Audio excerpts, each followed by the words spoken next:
ನಮಸ್ಕಾರ ಎಲ್ರಿಗೂ, ತಮಗೆಲ್ಲರಿಗೂ ಸ್ಪರ್ಧಾ ಕಲಾಗ್ನಿ ಯೂಟ್ಯೂಬ್ ಚಾನಲ್ಗೆ ಸ್ವಾಗತ. ಸ್ನೇಹಿತರೆ, ನಾನು ಮಹಾಂತ್ ಶೆಟ್ಟಣಿಗೆ. ಸ್ನೇಹಿತರೆ, ಕರ್ನಾಟಕದಲ್ಲಿ ಸ್ಪರ್ಧಾತ್ಮಕ ಪರೀಕ್ಷೆಗೆ ಸಂಬಂಧಪಟ್ಟಂತೆ ಏನು ತಯಾರಿ ನಡೆಸ್ತಾ ಇರ್ತಾರೆ ಅಂಥ ಅಭ್ಯರ್ಥಿಗಳಿಗೆ ಅನುಕೂಲವಾಗಲೆಂದೇ ಒಂದು ಯೂಟ್ಯೂಬ್ ಚಾನಲ್ನ ಸ್ಥಾಪನೆ ಮಾಡಿ, ಹಾಗೆ ಟೆಲಿಗ್ರಾಮ್ ಚಾನಲನ್ನು ಕೂಡ ಸ್ಥಾಪನೆ ಮಾಡಿ, ಅದರಲ್ಲಿ ಸ್ಪರ್ಧಾತ್ಮಕ ಪರೀಕ್ಷೆಗೆ ಸಂಬಂಧಪಟ್ಟಂತೆ ಏನೆಲ್ಲ ವಿಷಯಗಳನ್ನು ನೀಡಬೇಕು ಅವುಗಳನ್ನ ಉಚಿತವಾಗಿ ನಮ್ಮ ಕಿಟ್ಟಿ ಸರ್ ಅವರು PSI ಅವರು ನೀಡ್ತಾ ಬಂದಿದ್ದಾರೆ. ಅವರ ಸೇವೆಯ ಒಂದು ಮುಂದುವರಿದ ಭಾಗವಾಗಿ ಅವರ ಮೊದಲ ಪುಸ್ತಕ ಪ್ರಬಂಧ ಸಿದ್ಧಾಂತ. ಈ ಒಂದು ಪ್ರಬಂಧ ಸಿದ್ಧಾಂತ ಬಗ್ಗೆ ಕೆಲವೊಂದಿಷ್ಟು ಮಾಹಿತಿನ ಇವತ್ತಿನ ಈ ಒಂದು ವಿಡಿಯೋದಲ್ಲಿ ನೋಡ್ತಾ ಹೋಗೋಣ. ಸ್ನೇಹಿತರೆ, ಈ ಒಂದು ಪುಸ್ತಕದಲ್ಲಿ ಏನೇನಿದೆ, ಹಾಗೆ ಈ ಒಂದು ಪುಸ್ತಕ ಯಾರಿಗೆ ಎಲ್ಲ ಯೂಸ್ ಆಗುತ್ತೆ ಅವೆಲ್ಲವನ್ನು ಕೂಡ ನೋಡ್ತಾ ಹೋಗೋಣ ಅಂತ ಹೇಳ್ತಾ, ಸ್ನೇಹಿತರೆ, ಈ ಒಂದು ಪುಸ್ತಕದ ಮೊದಲ ಪುಟ ಈ ರೀತಿ ಕಾಣ್ತಾ ಇರ್ತಕ್ಕಂಥದ್ದು. ಹಾಗೆ ಈ ಒಂದು ಪುಸ್ತಕದಲ್ಲಿ ಏನೇನಿದೆ ಎಲ್ಲವನ್ನು ಕೂಡ ಒಂದೊಂದಾಗಿ ನೋಡ್ತಾ ಹೋಗೋಣ. ಮೊದಲಾಗಿ ಮುಖ್ಯ ಪುಟದಲ್ಲಿ ಇರೋ ಹಾಗೆ ಇದರಲ್ಲಿ ಇರ್ತಕ್ಕಂಥದ್ದು 150 ಮಾಡಲ್ ಎಸ್ಸೆಗಳಿದಾವೆ. 150 ಮಾಡಲ್ ಎಸ್ಸೆಗಳಿದಾವೆ. ಹಾಗೆ ಮತ್ತೆ ಟಾಪರ್ಸ್ RTI ಕಾಪೀಸ್ ಇದೆ. ಅಂದ್ರೆ ಈ ಹಿಂದೆ ಯಾವಪ್ಪ ಅಂತಂದ್ರೆ ಟಾಪರ್ಸ್ಗಳಾಗಿರುತ್ತೆ, UPSC ಆಗಿರ್ಬೋದು, ಮತ್ತೆ PSI ಆಗಿರ್ಬೋದು, ಮತ್ತೆ KS ಆಗಿರ್ಬೋದು, ಅವರು ನೀಡಿರ್ತಕ್ಕಂಥ ಏನು ಪ್ರಬಂಧಗಳಿರ್ತವೆ, ಸೊ ಅವರು ಬರೆದಿರ್ತಕ್ಕಂಥ ಪ್ರಬಂಧಗಳ RTI ಕಾಪೀಸ್ಗಳನ್ನು ಇದರಲ್ಲಿ ನೀಡಲಾಗಿದೆ. ಹಾಗೆ ಕೆಲವೊಂದಿಷ್ಟು ಕಾನ್ಸೆಪ್ಟ್ ಆಗಿರ್ಬೋದು, ಕಾನ್ಸೆಪ್ಟ್ ಬಿಲ್ಡಿಂಗ್ ಆಗಿರ್ಬೋದು, ಮತ್ತೆ ಅಪ್ರೋಚ್, ಅಂದ್ರೆ ಯಾವುದೇ ಒಂದು ಪ್ರಬಂಧವನ್ನ ನಾವು ಬರಿಬೇಕಾದ್ರೆ ಆ ಒಂದು ಪ್ರಬಂಧದಲ್ಲಿ ಯಾವ ರೀತಿಯಾಗಿರ್ತಕ್ಕ ಕಾನ್ಸೆಪ್ಟ್ಗಳನ್ನ ಹಾಕಬೇಕು, ಹಾಗೆ ಆ ಒಂದು ಪ್ರಬಂಧ ಬಿಲ್ಡಿಂಗ್ ಅಂದ್ರೆ ಯಾವ ರೀತಿಯಾಗಿ ಬರಿಬೇಕು, ಹಾಗೆ ಮತ್ತೆ ಯಾವ ರೀತಿಯಾಗಿರ್ತಕ್ಕಂಥ ಪ್ರಬಂಧವನ್ನ ನಾವು ಆ ಒಂದು ಇವ್ಯಾಲ್ಯೂಯೇಟರ್ಗೆ ಅಪ್ರೋಚ್ ಮಾಡಬೇಕು, ಅವುಗಳನ್ನು ಕೂಡ ಮಾಹಿತಿಯನ್ನು ನೀಡಿದ್ದಾರೆ. ಹಾಗೆ ಈ ಒಂದು ಪ್ರಬಂಧದಲ್ಲಿ ಡೆಫಿನಿಷನ್ಗಳಾಗಿರ್ಬೋದು, ಮತ್ತೆ ಕೋರ್ಸ್ಗಳಾಗಿರ್ಬೋದು, ಮತ್ತು ಡಾಟಾ ಬ್ಯಾಂಕ್ಗಳನ್ನ ಯಾವ ರೀತಿ ನಾವು ಶೇಖರಣೆ ಇಟ್ಕೋಬೇಕು, ಹಾಗೆ ಮತ್ತು ಆ ಒಂದು ಕೋರ್ಸ್ಗಳನ್ನ ಮತ್ತೆ ಆ ಒಂದು ಡಾಟಾಗಳನ್ನ ನಾವು ಯಾವ ಒಂದು ಎಸ್ಸೆಗೆ ಸಂಬಂಧಪಟ್ಟಂತೆ ಯಾವ ಒಂದು ಎಸ್ಸೆಯಲ್ಲಿ ಯಾವ ಒಂದು ಭಾಗದಲ್ಲಿ ಅವುಗಳನ್ನ ನೀಡಬೇಕು ಎಂಬುದನ್ನು ಕೂಡ ಈ ಒಂದು ಪ್ರಬಂಧ ಸಿದ್ಧಾಂತದ ಪುಸ್ತಕದಲ್ಲಿ ನೀಡಿದ್ದಾರೆ. ಸ್ನೇಹಿತರೆ, ಮೊದಲಾಗಿ ಸ್ಪರ್ಧಾತ್ಮಕ ವಿಜಯದ ಪಥಕ್ಕೆ ಒಂದು ಮುನ್ನುಡಿ ಅಂತ ಹೇಳಿ ನಮ್ಮ ಶ್ರೀಯುತ ಸರ್ ಆದಂತ ಶಂಕರಾನಂದ ಪನಶಂಕರಿ ಸರ್ ಅವರು ಈ ಒಂದು ಪುಸ್ತಕಕ್ಕೆ ಮುನ್ನುಡಿಯನ್ನ ಬರುತ್ತಾರೆ. ಹಾಗೇನೆ ಎರಡನೇ ಪೇಜ್ದಲ್ಲಿ ನೋಡೋದಾದ್ರೆ ಸ್ನೇಹಿತರೆ, ಕರ್ನಾಟಕದಲ್ಲಿ ಟಾಪ್ ಆಗಿರ್ತಕ್ಕಂಥ ಅಂದ್ರೆ ತಮ್ಮ ಸೇವೆಯ ಒಂದು ದೃಷ್ಟಿಯಿಂದನೇ ಹೆಸರಾಗಿರ್ತಕ್ಕಂಥ ನಮ್ಮ ಶ್ರೀಯುತ ಮಧುಕರ್ ಶೆಟ್ಟಿ IPS ಅವರಿಗೆ ಈ ಒಂದು ಪುಸ್ತಕವನ್ನ ಅರ್ಪಣೆಯನ್ನ ಮಾಡಿರ್ತಕ್ಕಂಥದ್ದು ತುಂಬಾ ಒಂದು ಒಳ್ಳೆಯ ವಿಷಯ. ಹಾಗೆ ಈ ಒಂದು ಪುಸ್ತಕವನ್ನ ತೆಗೆದುಕೊಂಡಾಗ ಟೋಟಲ್ ಆಗಿ 612 ಪೇಜ್ಗಳನ್ನ ಈ ಒಂದು ಪುಸ್ತಕ ಹೊಂದಿದೆ. ಹಾಗೆ ಮುಖ್ಯವಾಗಿ ಸೆಕೆಂಡ್ ಪೇಜ್ದಲ್ಲಿ ನಮ್ಮ ಪ್ರೀತಿಯ ಕಿಟ್ಟಿ ಸರ್ ಅವರು ಅವರ ಒಂದು ಅಭ್ಯರ್ಥಿಗಳಿಗೆ ಕೆಲವೊಂದಿಷ್ಟು ಕೃತಜ್ಞತೆಗಳ ನಾಣ್ಣುಡಿಗಳನ್ನ ನೀಡಿದ್ದಾರೆ. ಹಾಗೆ ನೆಕ್ಸ್ಟ್ ಬರತಕ್ಕಂಥದ್ದು ಏನಪ್ಪಾ ಅಂದ್ರೆ ಪರಿಬಿಡಿ. ಈ ಒಂದು ಪುಸ್ತಕದಲ್ಲಿ ಏನಿದೆ, ಹಾಗೆ ಮಾಹಿತಿ ಏನಿದೆ, ಹಾಗೆ ಯಾವೆಲ್ಲ ವಿಷಯಗಳನ್ನ ನೀಡಿದೆ, ಮತ್ತೆ ನೀವು ಎಲ್ಲ ಏನು ಈ ಒಂದು ವಿಡಿಯೋ ನೋಡ್ತಿದ್ರೆ, ಸೊ ಈ ಒಂದು ಪುಸ್ತಕವನ್ನ ಖರೀದಿ ಮಾಡ್ಕೊಳ್ಳೋರು ಈ ಒಂದು ಇಂಡೆಕ್ಸ್ ಅನ್ನು ನೋಡಿಕೊಂಡು ಖರೀದಿ ಮಾಡಿ. ಅಂದ್ರೆ ಯಾವ ಒಂದು ವಿಷಯಗಳನ್ನ ಸೊ ಅವುಗಳನ್ನ ಕೂಡ ನಾನು ಶಾರ್ಟ್ ಆಗಿ ಹೇಳ್ತಾ ಹೋಗ್ತೀನಿ ಅಂತ ಹೇಳ್ತಾ, ಸ್ನೇಹಿತರೆ, ಮೊದಲಾಗಿ ಕೆಲವೊಂದಿಷ್ಟು ಇಂಪಾರ್ಟೆಂಟ್ ಇರತಕ್ಕಂಥದ್ದು ನಾನು ಆಯ್ಕೆ ಮಾಡ್ಕೊಂಡಿದ್ದೀನಿ. ಮೊದಲಾಗಿ ಪ್ರಬಂಧ ರಚನೆ ಮತ್ತು ಪೂರ್ವ ಸಿದ್ಧತೆ, preparation for the essay and writing. ಯಾವ ರೀತಿಯಾಗಿರ್ತಕ್ಕಂಥ ಪ್ರಬಂಧವನ್ನ ನಾನು ರಚನೆ ಮಾಡ್ಕೋಬೇಕು, ಹಾಗೆ ಆ ಒಂದು ಪ್ರಬಂಧ ರಚನೆಗೆ ಪೂರ್ವ ಸಿದ್ಧತೆ ಯಾವ ರೀತಿಯಾಗಿರ್ಬೇಕು ಅನ್ನೋದನ್ನು ಕೂಡ ಈ ಒಂದು ಪುಸ್ತಕದಲ್ಲಿ ನೀಡಿದ್ದಾರೆ. ಹಾಗೆ ಸ್ಪರ್ಧಾತ್ಮಕ ಪರೀಕ್ಷೆಯಲ್ಲಿ ಪ್ರಬಂಧದ ಪ್ರಾಮುಖ್ಯತೆ ಏನಿರ್ತದ ಅಂದ್ರೆ ತಮ್ಗೆಲ್ಲರೂ ಕೂಡ ಗೊತ್ತಿದೆ, PSI ಆಗಿರ್ಬೋದು, ಮತ್ತೆ ESI ಆಗಿರ್ಬೋದು, KSI ಆಗಿರ್ಬೋದು, ತುಂಬಾ ಅಂದ್ರೆ ವೇರಿಯೇಷನ್ಗಳು ಇರ್ತವೆ. ಅಂದ್ರೆ ಕೆಲವೊಂದಿಷ್ಟಲ್ಲಿ 250 ಮಾರ್ಕ್ಸ್, 300 ಮಾರ್ಕ್ಸ್, ಕೆಲವೊಂದಿಷ್ಟಲ್ಲಿ 20 ಮಾರ್ಕ್ಸ್, 25 ಈ ರೀತಿ ಇರತಕ್ಕಂಥ ವೇರಿಯೇಷನ್ ಇರ್ತವೆ. ಆದರೆ ಆ ಒಂದು ಸ್ಪರ್ಧಾತ್ಮಕ ಪರೀಕ್ಷೆಗೆ ಸಂಬಂಧಪಟ್ಟಂತೆ ಆ ಒಂದು ಪ್ರಬಂಧ ಪ್ರಾಮುಖ್ಯತೆ ಏನು ಅನ್ನೋದನ್ನು ಕೂಡ ಇದರಲ್ಲಿ ವಿವರಣೆ ಮಾಡಿದ್ದಾರೆ. ಹಾಗೆ ನೀವು ಬರೆಯುವ ಪ್ರಬಂಧ ಯಾವ ರೀತಿಯಾಗಿರ್ಬೇಕು, ಅಂದ್ರೆ ಹೇಗಿರಬೇಕು ಎಂಬುದನ್ನು ಕೂಡ ಇದರಲ್ಲಿ ನೀಡಿದ್ದಾರೆ. ಹಾಗೆ ಯಾವ ರೀತಿಯ ಪ್ರಬಂಧಗಳನ್ನ ಪರೀಕ್ಷೆಗಳಲ್ಲಿ ಕೇಳುತ್ತಾರೆ, ಅಂದ್ರೆ ಎಕ್ಸಾಂಪಲ್ ಯಾವ ಒಂದು ಟಾಪಿಕ್ ಮೇಲೆ ಈ ಒಂದು ಪರೀಕ್ಷೆಯಲ್ಲಿ ಪ್ರಬಂಧಗಳನ್ನ ಕೇಳ್ತಾರೆ ಅನ್ನೋದನ್ನು ಕೂಡ ನೀಡಿದ್ದಾರೆ. ಹಾಗೆ ಯಾವ ರೀತಿಯಾಗಿರ್ತಂಥ ಪ್ರಬಂಧಗಳನ್ನ ಪರೀಕ್ಷೆಗಳಲ್ಲಿ ಕೇಳುತ್ತಾರೆ ಆಗಲೇ ಹೇಳಿದಾಗೆ, ಪ್ರಬಂಧ ತಯಾರಿ ಹೇಗಿರಬೇಕು, ಅಂದ್ರೆ ಮುಖ್ಯವಾಗಿ ಪ್ರಬಂಧ ಎಂದರೇನು, ಪ್ರಬಂಧಕ್ಕೆ ಮೂಲಗಳು ಯಾವುದು ಅಥವಾ ಆಕಾರಗಳು, ಪುಸ್ತಕಗಳು, ಮತ್ತೆ ಪ್ರಬಂಧ ತಯಾರಿಯ ಹಂತಗಳು, ಇವುಗಳೆಲ್ಲವೂ ಕೂಡ ಈ ಒಂದು ಪುಸ್ತಕದಲ್ಲಿ ನೀಡಿದ್ದಾರೆ. ಹಾಗೆ ಹಿಂದಿನ ಪರೀಕ್ಷೆಗಳ ಪ್ರಶ್ನೆ ಪತ್ರಿಕೆಗಳ ಪ್ರಾಮುಖ್ಯತೆಯನ್ನು ಕೂಡ ನೀಡಿದ್ದಾರೆ. ಹಾಗೆ ಪ್ರಬಂಧ ರಚನಾ ಅಭ್ಯಾಸಕ್ಕೆ ವೇಳಾಪಟ್ಟಿ, ಯಾವ ರೀತಿಯಾಗಿರ್ತಕ್ಕಂಥ ನಾವು ಪ್ರಬಂಧಕ್ಕೆ ಸಂಬಂಧಪಟ್ಟ ಟೈಮ್ ನೀಡಿ ಸ್ಟಡಿಯನ್ನು ಮಾಡಬೇಕು ಅದನ್ನು ಕೂಡ ಕೊಟ್ಟಿದ್ದಾರೆ. ಹಾಗೇನ ಪರೀಕ್ಷೆಯಲ್ಲಿ ಪ್ರಬಂಧವನ್ನ ಆಯ್ಕೆ ಮಾಡಿಕೊಳ್ಳೋದು ಹೇಗೆ, ಅಂದ್ರೆ ತುಂಬಾ ಪ್ರಬಂಧಗಳು ಬಂದಿರ್ತವೆ. ಒಂದು ಎಕ್ಸಾಂಪಲ್ PSI ಒಂದು ಎಸ್ಸೆ ಕೊಟ್ಟಿದ್ದಾರೆ ಅಂತಂದ್ರೆ 4 ಎಸ್ಸೆಗಳನ್ನ ಕೊಟ್ಟಿರ್ತಾರೆ. ಅದರಲ್ಲಿ ಯಾವ್ದಾದ್ರು ಒಂದು ಎಸ್ಸೆಗಳನ್ನ ನೀವು ಬರಿಬೇಕಾಗಿರ್ತದ. ಆ ಒಂದು ಟೈಮ್ದಲ್ಲಿ ಯಾವ ಒಂದು ಪ್ರಬಂಧವನ್ನ ನೀವು ಚಾಯ್ಸ್ ಮಾಡಿಕೊಂಡು ಎಸ್ಸೆಯನ್ನ ಬರಿಬೇಕು ಅದ್ರ ಬಗ್ಗೆನೂ ಕೂಡ ಮಾಹಿತಿಯನ್ನು ಕೊಟ್ಟಿದ್ದಾರೆ.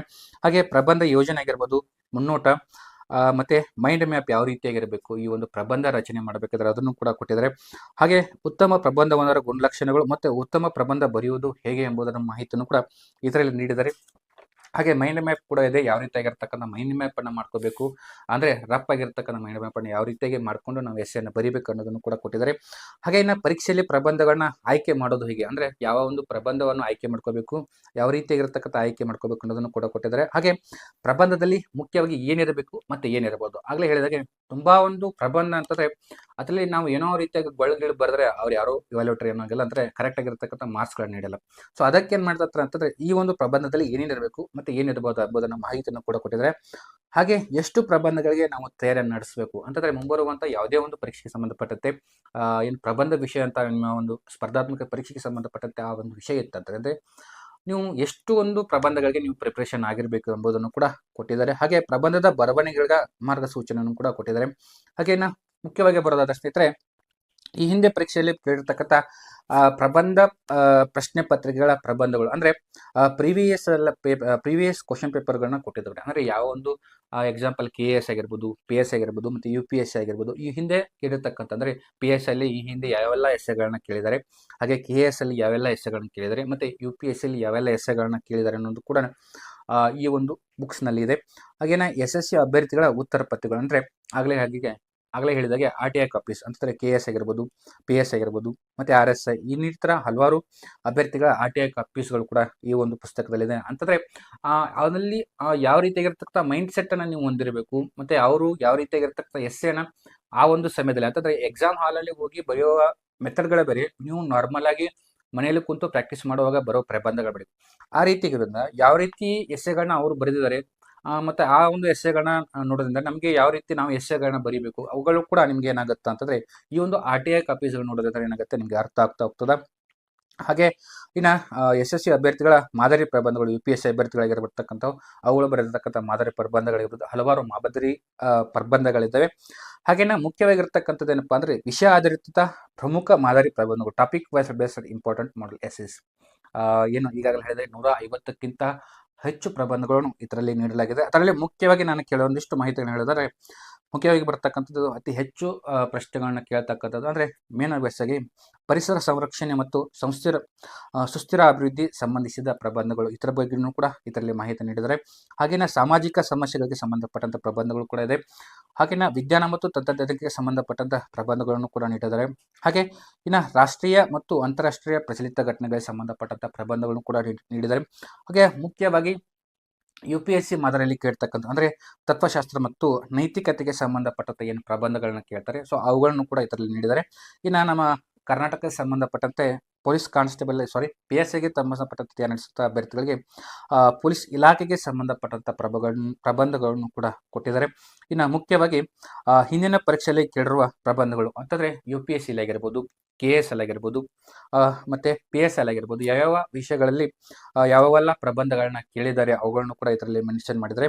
ಹಾಗೆ ಇನ್ನು ಪ್ರಚಲಿತ ಘಟನೆಗೆ ಸಂಬಂಧಪಟ್ಟಂತಹ ಪ್ರಬಂಧಗಳನ್ನು ಕೂಡ ಇದರಲ್ಲಿ ಮೆನ್ಷನ್ ಮಾಡಿದ್ದಾರೆ. ಹಾಗೆ ಇನ್ನು ನೆಕ್ಸ್ಟ್ ಮುಖ್ಯವಾಗಿರ್ತಕ್ಕಂಥದ್ದು ಏನಪ್ಪ ಅಂದರೆ ಸೊ ಮುಂಬರುವಂಥ ಪರೀಕ್ಷೆಗಳಿಗೆ ಕೇಳಬಹುದಾದ ಪ್ರಮುಖ ಪ್ರಬಂಧಗಳನ್ನು ಕೂಡ ಇದರಲ್ಲಿ ಮೆನ್ಷನ್ ಮಾಡಿದ್ದಾರೆ. ಅಂತಂದರೆ ನೆಕ್ಸ್ಟ್ ನೀವು UPSC ಆಗಿರ್ಬೋದು, KS ಆಗಿರ್ಬೋದು ಮತ್ತು PSI ಅಥವಾ ESIಗೆ ಸಂಬಂಧಪಟ್ಟಂತೆ ನೀವು ಪ್ರಿಪ್ರೇಷನನ್ನು ಮಾಡ್ತಾ ಇದ್ದಾರೆ ಅಂದರೆ ಅವಕ್ಕೆ ಸಂಬಂಧಪಟ್ಟಂತೆ ಮುಂಬರುವಂಥ ನೆಕ್ಸ್ಟ್ ನೋಟಿಫಿಕೇಶನ್ಗೆ ಸಂಬಂಧಪಟ್ಟಂತೆ ಯಾವೆಲ್ಲ ಇಂಪಾರ್ಟೆಂಟ್ ಆಗಿರ್ತಕ್ಕಂಥ ಎಸ್ಸೆಗಳನ್ನ ಕೇಳ್ಬೋದು ಎಂಬುದನ್ನು ಕೂಡ ಇದರಲ್ಲಿ ನೀಡಿದ್ದಾರೆ. ಒಟ್ಟಾರೆಯಾಗಿ ತುಂಬ ಒಂದು ಅಚ್ಚುಕಟ್ಟಾಗಿರ್ತಕ್ಕಂಥ ಪುಸ್ತಕ.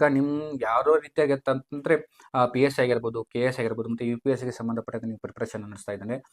ನಿಮಗೆ ಪ್ರಬಂಧ ಬರೆಯೋದಕ್ಕೆ ನಮ್ಗೆ ಏನು ನಾಲೆಜ್ ಇಲ್ಲಪ್ಪ, ಜೀರೋ ನಾಲೆಜ್ ಇದೆ ಅಂತಂದರೆ ಅಂಥವ್ರು ಏನು ಮಾಡ್ಬೋದಪ್ಪ ಅಂದರೆ ಈ ಒಂದು ಪುಸ್ತಕವನ್ನು ತೆಗೆದುಕೊಂಡು ನಿಮ್ಮ ಒಂದು ಎಸ್ಸೆಯನ್ನು ಯಾವ ರೀತಿಯಾಗಿ ಬರೀಬೇಕು ಮತ್ತು ಯಾವ ರೀತಿಯಾಗಿರ್ತ ವಿಷಯಗಳನ್ನ ಅಲ್ಲಿ ಆ್ಯಡ್ ಮಾಡಬೇಕು, ಯಾವ ರೀತಿ ಡಾಟಾವನ್ನು ಆ್ಯಡ್ ಮಾಡಬೇಕು ಮತ್ತು ಯಾವ ರೀತಿಯಾಗಿರ್ತಕ್ಕಂಥ ಕಾನ್ಸೆಪ್ಟ್ಗಳನ್ನ ಅಲ್ಲಿ ಆ್ಯಡ್ ಮಾಡಬೇಕು, ಹಾಗೆ ಮತ್ತು ಯಾವ ರೀತಿ ಪ್ರಬಂಧಕ್ಕೆ ಯಾವ ರೀತಿಯಾಗಿರ್ತಕ್ಕಂಥ ಕೋಟೇಶನ್ಗಳನ್ನ ಯೂಸ್ ಮಾಡಬೇಕು, ಎಲ್ಲವನ್ನು ಕೂಡ ಏನು ಮಾಡಿದ್ದಾರೆ ಅಂತಂದರೆ ಈ ಒಂದು ಪ್ರಬಂಧ ಸಿದ್ಧಾಂತ ಪುಸ್ತಕದಲ್ಲಿ ನೀಡಿದ್ದಾರೆ. ತುಂಬ ಒಂದು ಒಳ್ಳೆಯ ಇರ್ತಕ್ಕಂಥ ಪುಸ್ತಕ. ನಿಮಗೆ ಈ ಒಂದು ಪುಸ್ತಕ ತಗೋದ್ರಿಂದ ಏನಾಗುತ್ತೆ ಅಂತಂದರೆ ನಿಮ್ಗೆ ಯಾವ ರೀತಿಯಾಗಿರ್ತಕ್ಕಂಥ ಪ್ರಿಪ್ರೇಷನ್ ಮಾಡಬೇಕು, ಪ್ರಬಂಧವನ್ನು ಯಾವ ರೀತಿ ಬರೀಬೇಕು ಎಲ್ಲವನ್ನು ಕೂಡ ಸಂಪೂರ್ಣವಾದ ಮಾಹಿತಿ ಏನಾಗುತ್ತೆ ಅಂತಂದರೆ ನಿಮಗೆ ಈ ಒಂದು ಪ್ರಬಂಧ ಸಿದ್ಧಾಂತ ಪುಸ್ತಕದಲ್ಲಿ ನೀಡಲಾಗ್ತದೆ. ಹಾಗೆ ಇನ್ನು ಈ ಒಂದು ಪುಸ್ತಕದಲ್ಲಿ ಕೊನೆಯದಾಗಿ ಹಿನ್ನುಡಿ ಅಥವಾ ಮೆಡ್ನುಡಿ ಅಂತ ಕರಿಬೋದು.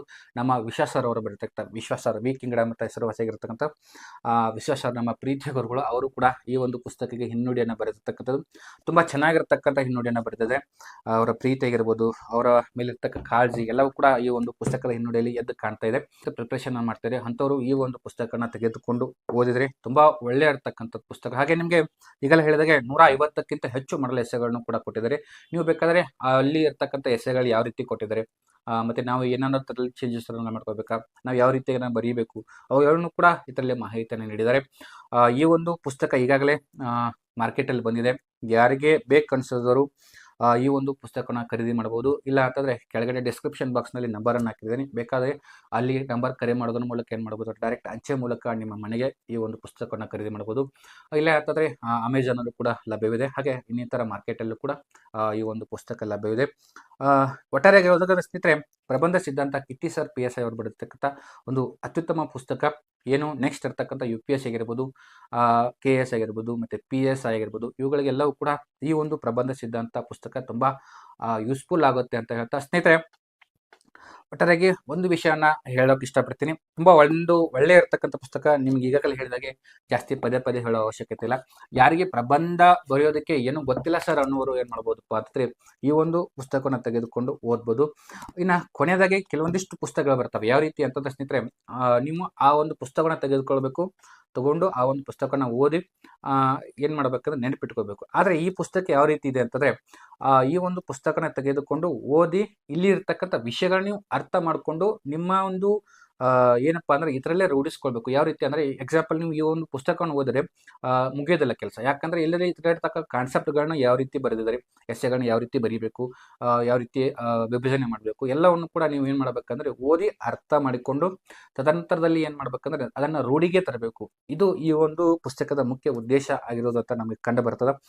ಒಟ್ಟಾರೆಯಾಗಿ ಹೇಳೋದಾದ್ರೆ ಪ್ರಬಂಧ ಸಿದ್ಧಾಂತ ಕಿಟ್ಟಿ ಕಾಂಪಿಟೇಟಿವ್ ಸಿದ್ಧಾಂತ ವತಿಯಿಂದ ಏನಪ್ಪ ಅಂದರೆ ಕಿಟ್ಟಿ ಸರ್ ಅವರು ಬರೆದಿರ್ತಕ್ಕಂಥ ಮೊದಲ ಪುಸ್ತಕ ಚೆನ್ನಾಗಿದೆ. ಪುಸ್ತಕ ಆದಷ್ಟು ಯಾರಿಗೆ ಈ ಒಂದು ಪುಸ್ತಕವನ್ನು ತೆಗೆದುಕೊಳ್ಳಬೇಕು ಅನ್ನಿಸ್ತಾರೆ ಕೆಳಗಡೆ ನಂಬರನ್ನು ಕೊಟ್ಟಿದ್ದೀನಿ, ಅವರು ತೆಗೆದುಕೊಳ್ಳಬೇಕು ಅಂತ ಹೇಳ್ತಾ ಸ್ನೇಹಿತರೆ, ಇದಿಷ್ಟು ಏನಪ್ಪ ಅಂದರೆ ಇವತ್ತಿನ ಈ ಒಂದು ವಿಡಿಯೋ ಆಗಿರ್ತದೆ. ಸ್ನೇಹಿತರೆ, ಇಲ್ಲಿವರೆಗೂ ಈ ಒಂದು ವಿಡಿಯೋನ ವೀಕ್ಷಿಸ್ತಕ್ಕಂಥ ತಮ್ಮೆಲ್ಲರಿಗೂ ಶುಭವಾಗಲಿ. ಧನ್ಯವಾದಗಳು.